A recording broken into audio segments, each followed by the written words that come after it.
bem-vinda a mais um Confraria de Mulheres. É tão bom ter vocês aqui. É tão bom a gente ter esse tempo aqui entre nós, mulheres, para aprendermos juntas com as mulheres da Bíblia. As mulheres que nos ensinam com suas qualidades, com seus limites. Mulheres como nós, mas que fizeram toda a diferença na história antiga.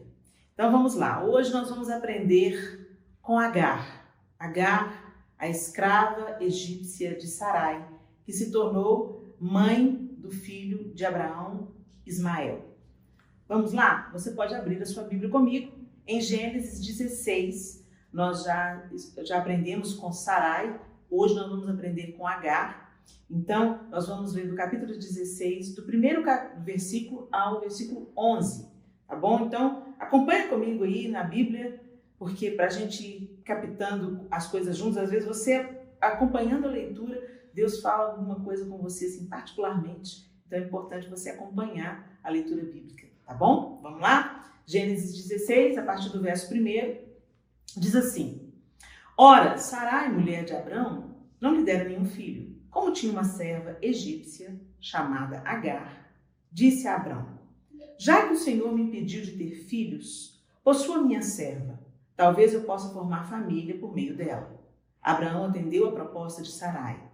Quando isso aconteceu, já fazia 10 anos que Abrão, seu marido, vivia em Canaã. Foi nessa ocasião que Sarai, sua mulher, lhe entregou sua serva egípcia Agar. Ele possuiu Agar e ela engravidou.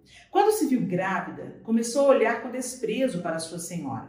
Então Sarai disse a Abrão: Caia sobre você a afronta que venho sofrendo. Coloquei minha serva em seus braços e agora que ela sabe que engravidou, despreza-me. Que o Senhor seja o juiz entre mim e você. Respondeu Abrão a Sarai: Sua serva está em suas mãos. Faça com ela o que achar melhor. Então Sarai tanto maltratou Agar que esta acabou fugindo. O anjo do Senhor encontrou Agar perto de uma fonte no deserto, no caminho de Zur, e perguntou-lhe: Agar, serva de Sarai, de onde você vem? Para onde vai? Respondeu ela: Estou fugindo de Sarai, a minha senhora. Disse-lhe então o anjo do Senhor: Volte a sua senhora e sujeite-se a ela. Disse mais o anjo: Multiplicarei tanto os seus descendentes que ninguém os poderá contar. Disse-lhe ainda o anjo do Senhor: Você está grávida e terá um filho e lhe dará o nome de Ismael, porque o Senhor a ouviu em seu sofrimento. Vamos até aí. Uau! Que história, né, gente? E é tão interessante que, como nós somos cristãs, né? A nossa herança veio através de Jesus Cristo, um judeu. A nossa herança vem do judaísmo. A gente muitas vezes toma partido aqui, né? E se esquece e trata o Ismael como se Ismael fosse um bastardo. Ismael era filho legítimo de Abraão, tanto que a promessa de Deus também se cumpre através de Ismael, quando Deus multiplica também a descendência de Ismael. Mas o filho da promessa, aquele filho que Deus queria dar a Abraão através de sua esposa Sarai, era Isaque, de onde viriam as tribos de Israel, de onde viria o Messias. Então Deus já começa a desenhar o plano de salvação quando ele chama Abraão. Quando ele chama Abrão, ele já está fundando um povo ali, e da descendência de Sarai, Isaque, né? Abraão, Isaque, Jacó, dos filhos de Jacó, as tribos de Israel, o povo de Israel, da tribo de Judá, Jesus Cristo, o Messias. Né? Então a gente toma partido de Isaque, toma partido de Sarai, e a gente vê aqui Deus defendendo Agar. Olha que interessante isso. Quando a gente lê a história, a gente vê claramente que Agar era escrava. Escravo não faz escolhas. Agar era uma serva. E mesmo para os servos, para os escravos, para aqueles que eram acolhidos ali pela família, Deus tinha padrões rígidos de cuidado com os servos. Quando a gente vai lendo a Bíblia, a gente vai entendendo que a escravidão aqui não é como no contexto que nós conhecemos a escravidão, dos escravos que foram tirados à força da África, né? Aqui um contexto diferente. O servo também tinha direitos, o servo também tinha muitas vezes herança presente, o servo não ficava simplesmente sendo açoitado e tal. E aqui tem uma situação de injustiça. E Deus se levanta para defender Agar. Tá certo, gente, Agar ficou toda convencida, né? Porque ela estava grávida do dono de tudo, né? Abraão era um homem rico, então ela sabia que ela ia ter herança ali, né? Abraão era um homem rico, ela estava carregando no ventre o filho primogênito, que era Ismael, né? Então você pensa, é claro que isso subiu para a cabeça dela. Mas por que será que subiu para a cabeça dela? Pensa comigo. Ela não foi perguntada se ela queria se deitar com Abraão. A Bíblia não fala que ela foi perguntada, você quer ir? Não. Ela foi colocada nos braços de Abraão, forçada a se entregar para ele, se a gente for colocar assim em termos mais simplistas, né? E aí ela concebe, então, tipo assim, é um trunfo. Ok, eu não tive escolha, eu não me deitei pela minha escolha com o meu senhor, mas agora eu tenho um trunfo, eu tenho um filho no meu ventre, o filho dele. E aí, Sarai, não satisfeita, com o nariz empinado de Agar, começa a maltratar. Eu fico pensando o quanto que ela maltratou essa escrava a ponto de Agar deixar tudo e fugir. Quer dizer, Agar naquele momento, ela estava sendo tão levada pelo desespero, gente, que ela foi para o deserto, né? Abraão vivia ali no deserto, uma terra árida. Então ela sai fugida. E aí o Senhor se encontra com Agar. E ele pergunta, Agar, serva de Sarai, de onde você vem? Para onde você vai? E aí ela fala para o anjo do Senhor o que está acontecendo, e ele fala assim, olha, volta, se sujeite à sua senhora, mas eu tenho uma promessa para você. Você está grávida, o próprio Deus escolhe o nome do filho de Agar, né, Ismael, e fala, eu também farei dele um grande povo. Deus defende a gente quando nós sofremos injustiça. Às vezes a gente quer fazer vingança, a gente quer retribuir na mesma moeda. E a palavra de Deus diz que nós não devemos agir assim, pagando o mal com o mal. Que nós não devemos desejar a vingança, que isso pertence ao Senhor, está nas mãos do Senhor. E é tão difícil, parece tão difícil que o Senhor está pedindo para Agar aqui. Ele está falando para ela, volte, se sujeite, passa por isso, porque eu vou abençoar você. E muitas vezes na nossa vida, nós passamos por momentos onde nós nos sentimos extremamente humilhados, onde nós nos sentimos extremamente confrontados, desonrados, desrespeitados. É claro que eu não estou falando aqui, gente, que a gente deve se colocar numa situação de abuso, mas que às vezes nós temos um patrão difícil. Às vezes nós temos um relacionamento familiar onde a sogra, a mãe, o pai têm atitudes arbitrárias, né? Mesmo que não é uma situação de abuso propriamente dita, mas uma situação que traz conflito. E o nosso desejo é nos vingar ou é fugir, evitar aquela pessoa para o resto da vida. Mas não é isso que Deus está mandando Agar fazer. Deus está falando para Agar, volta, ainda tem um processo, ainda tem um caminho, ainda tem um tanto que você vai ter que caminhar aí com Sara. E eu vou te recompensar, eu vou te cuidar, eu vou também fazer desse menino uma grande nação.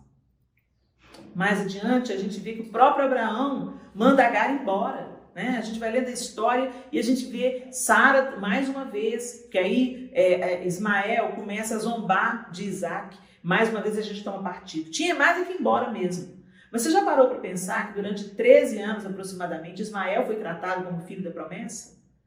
Durante 13 anos ele foi o único filho de Abrão e que de repente ele ouviu a história de que Deus prometera um filho a Abraão, de onde suscitaria uma grande nação, e de repente ele perdeu o trono dele, de repente ele perdeu aquele lugar que ele ocupava e chega o tal filho da promessa, não o filho da escrava, o filho da esposa.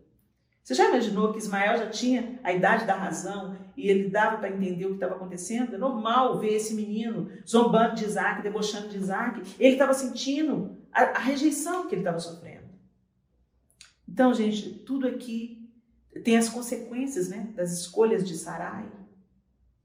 E elas estão reverberando aqui na vida de Agar, Mas o que eu quero te dizer é que, mesmo quando nós enfrentamos situações adversas, Agar não procurou essas situações, vieram até ela. Mesmo assim, quando nós obedecemos a Deus, Ele fará com que todas as coisas cooperem para o nosso bem. Ele fará com que, mesmo quando nós estamos sendo injustiçados, se nós permanecemos no lugar de humildade, de submissão, volto a dizer, gente, humildade e submissão não tem que ser se colocar no lugar de ser abusado. Mas são os paradoxos do cristianismo, sabe, gente? Às vezes, a gente tem que se humilhar para ser exaltado. A gente tem que se colocar debaixo da potente mão de Deus e nos sujeitarmos uns aos outros. Lá em Efésios, o apóstolo Paulo nos adverte sobre isso, que nós devemos nos sujeitar uns aos outros. O próprio Jesus diz assim: aprendei de mim que sou manso e humilde de coração, para que vocês encontrem descanso. Então é um lugar que parece que você está perdendo, mas na verdade você está ganhando. Parece que você está sendo mais humilhado ainda, mas é o lugar onde Deus vai te exaltar. Foi porque Jesus se humilhou sob a morte de cruz que Deus o exaltou soberanamente, lhe deu o nome que é sobre todo nome. Então nós não precisamos de temer sermos humilhados. Porque quando nós temos consciência e aceitamos algumas coisas por amor ao Senhor, Ele virá em nosso socorro. Ele vai mudar a nossa sorte. E Ele vai dizer o tempo: pronto, agora você não precisa mais, agora você passou pelo processo, agora você foi aprovado, agora vem, entra no gozo do seu Senhor, eu vou cuidar de você pessoalmente. O anjo do Senhor fala para Agar: volta, sujeite-se à sua senhora, mas eu farei desse menino também uma grande nação. Então, não sei que situação você está vivendo, às vezes você está querendo desistir, está querendo fugir. Pergunte ao Senhor o que Ele tem a dizer sobre essa situação. Tem situação que, se você fugir, você só está adiando o problema. Tem situação que Deus permite que a gente passe por ela para a gente abaixar um pouco o nosso topete. Para a gente entender que a gente precisa de se sujeitar ao Senhor e abaixar um pouquinho o nosso narizinho empinado. Deus é especialista de fazer isso, mas Ele não faz para nos destruir. Ele faz para que sejamos um pouco mais parecidas com Ele. Que Deus abençoe você, que você não tema se humilhar quando esse é o caminho do Senhor para você. Retribua o mal com o bem e o Senhor vai cuidar de você, vai proteger você, vai favorecer você. Lembre-se de Romanos: todas as coisas cooperam conjuntamente para o bem daqueles que amam a Deus, para o bem daqueles que são chamados segundo o seu propósito. Fica firme aí, porque Jesus passou muita coisa para receber um nome que é sobre todo nome. Se seguimos a Cristo, a humildade e a autonegação também está na nossa trajetória. Deus te abençoe. E agora nós vamos para a pergunta profissional. Vamos ver quem que a gente vai chamar para hoje? Olha, gente, esse time maravilhoso que Deus está dando para a gente aqui, está trazendo um esclarecimento para a gente. Temos um advogado. Vocês lembram que nós já tivemos aqui a Aline Girundi, minha amiga e querida, respondendo sobre o direito da mulher. Agora nós temos o esposo da Aline, né? Que é o doutor Leonardo Girundi, e ele vai responder para a gente perguntas sobre direitos de família. E ele é uma autoridade para isso, gente. O Léo sabe tudo a respeito disso, é um dos advogados mais respeitados no Brasil. Vamos lá. O Leonardo Girundi, doutor Leonardo Girundi, vai nos responder. Léo, deixa eu te chamar assim, Léo, porque eu conheço o Léo desde que ele era adolescente, gente. Léo, passar os bens para o nome dos filhos, ainda em vida, fica muito caro? Como é que é isso, Léo? Explica pra gente. Ei, Helena, que alegria, como é bom estar aqui mais uma vez, do seu lado. Podemos discutir assuntos assim tão importantes, né? Esse relacionamento nosso de tantos anos. Não vamos falar quantos anos nos conhecemos não, porque senão todo mundo vai descobrir, né? Brincadeira. Ainda somos novos, ainda podemos brincar dessa forma. Mas é excelente essa pergunta, é muito pertinente para o momento que vivemos. É interessante pensar que nós pais sempre nos preocupamos com os filhos, sempre.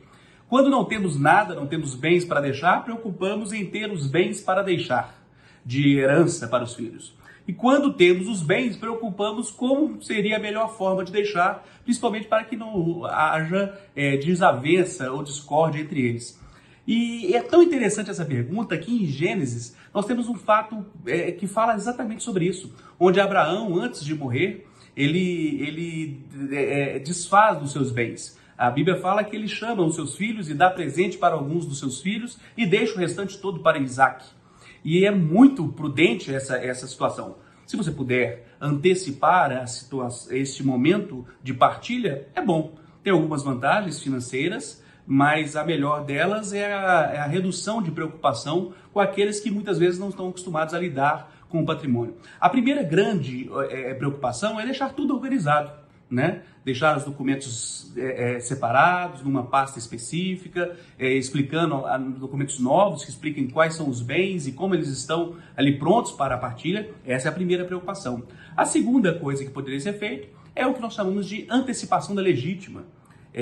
Tomar cuidado para como fazê-la, né? Porque você pode, inclusive, doar parte dos seus bens somente para um dos seus herdeiros, mas a lei determina aí um limite para isso, que no máximo de 50% você pode doar para qualquer herdeiro ou até para outra pessoa esses 50% do seu patrimônio, mesmo que não seja herdeiro, mas no máximo 50%. Porque tem que reservar o que nós chamamos de legítima, reservar o espaço para os herdeiros necessários. Sendo doado essa parte para os herdeiros, é considerado o que nós chamamos de antecipação de legítima. Você antecipa a parte da herança daquele. Então, se uma pessoa recebe em vida ainda parte do patrimônio, né, o pai doa parte para essa pessoa, esse valor deve ser descontado, mesmo que seja valor ou bem, deve ser descontado ao final da partilha da parte que cabe a essa pessoa. Então, se for fazer, a forma correta é que você deixe parcelado ou deixe proporcional, né? Siga a proporção do número dos seus herdeiros, deixando a mesma cota parte para cada um. Então você faz a partilha e faz ela em caráter de doação. Existe o imposto de doação, que é o mesmo que é cobrado também lá no caso do inventário. A economia passa aí para taxas cartoriais, a economia passa por questões de advogados, mas principalmente de preocupações. Então vale a pena, é uma boa dica para todos os nossos ouvintes, a turma que está ouvindo aí, ficar atenta, vale a pena. Obrigada, Léo, pela sua resposta, meu querido. Seja bem-vindo aqui à Confraria de Mulheres. Eu tenho certeza que você vai esclarecer muitas dúvidas sobre o direito de família. Obrigada, viu, Léo?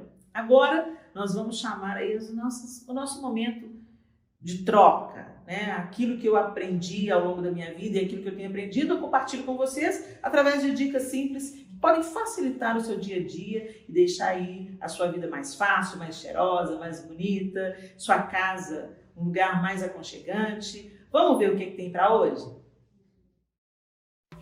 Olá, lindezas! Sejam bem-vindas, mulheres, a esse momento todo nosso para a gente trocar figurinha. É exatamente isso. Essa parte do Confraria é para a gente falar de coisa leve, dicas de organização, dicas de beleza, dicas de livro, dicas de bem viver.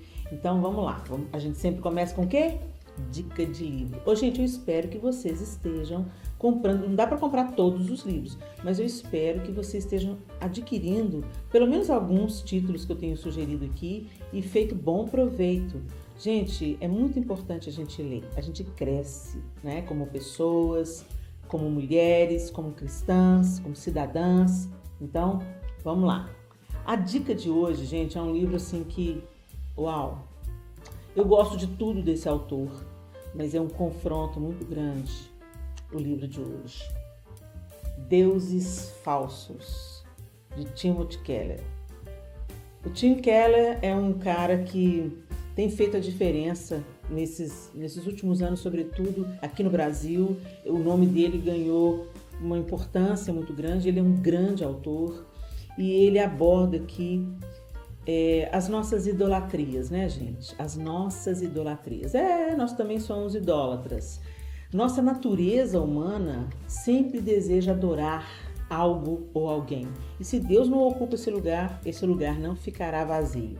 O dinheiro, o sexo, o poder e às vezes coisas banais tomam a primazia de Deus na nossa vida e no nosso coração. Então, esse livro é muito recomendado. Deuses Falsos. Eu vou ler a contracapa, como é do meu costume aqui, para vocês terem uma ideia do que está abordando aqui o livro. Sucesso, dinheiro, amor verdadeiro, a vida perfeita. Muitos de nós depositam a fé e a esperança nessas coisas, acreditando que sejam capazes de trazer a felicidade. No fundo, porém, sabemos que nada disso pode garantir satisfação plena. Por isso, não é de surpreender que nos sintamos perdidos, solitários, desencantados e ressentidos. Só o Deus verdadeiro pode satisfazer totalmente nossos desejos, e este é o momento perfeito para encontrá-lo novamente, ou quem sabe, pela primeira vez. Quando o autor está dizendo aqui que Deus ele atende os nossos desejos, ele não está colocando Deus aqui na categoria de gênio da lâmpada não, tá, gente? É porque ele transforma os nossos desejos, essa é a grande realidade. Em Deuses Falsos, Timothy Keller mostra que uma compreensão adequada da Bíblia revela a verdade acerca da sociedade e de nosso próprio coração. Nessa mensagem poderosa que consolidou a reputação de Keller como um dos pastores e pensadores cristãos mais influentes de nosso tempo, enxergamos nossa tendência de buscar em outras coisas aquilo que só Deus pode nos dar. Também somos apresentados a um novo caminho, aquele que leva a uma esperança que não pode ser abalada pelas circunstâncias da vida. Então tá aqui, gente. Deuses Falsos, Timothy Keller, e é pela editora Vida Nova. Então eu sugiro esse livro e o Tim sempre tem coisas muito boas para nos ensinar. Muito bem. Você tem aí na sua casa um pano de prato, branquinho, lindo, mas o barrado dele é colorido? Você tem aí, às vezes, uma tira de crochê, às vezes umas aplicações com tecidos ou estamparia no barrado do pano de prato. Você tem? Pois é, com o uso diário, os panos de pratos vão ficando encardidos e não dá para simplesmente colocar na água sanitária. Então, quero compartilhar com vocês hoje uma receitinha prática, simples de ser executada, que vai deixar o seu pano de prato branquinho novamente, sem prejudicar a parte colorida, a estampa ou a aplicação de tecido. Vamos conferir? Antes de mais nada, tome nota dos ingredientes que você vai precisar para fazer essa misturinha mágica. Vamos lá? 1 colher de bicarbonato, 1 colher de água oxigenada 40 volumes, 2 colheres de vinagre de álcool e 1 colher de detergente, aquele que você usa na sua cozinha. Você vai juntar esses ingredientes a uma quantidade de água suficiente para cobrir esse pano de prato encardido. Super fácil, não vai agredir a parte colorida do seu pano de prato e ele fica limpinho como novo. Eu espero que vocês tenham gostado das dicas de hoje e a gente se encontra no próximo Confraria. Até lá! É isso aí, pessoal. Eu espero que vocês tenham gostado, que vocês tenham sido abençoados pelo conteúdo desse Confraria de Mulheres e a gente se encontra na próxima semana, se Deus quiser. Até lá!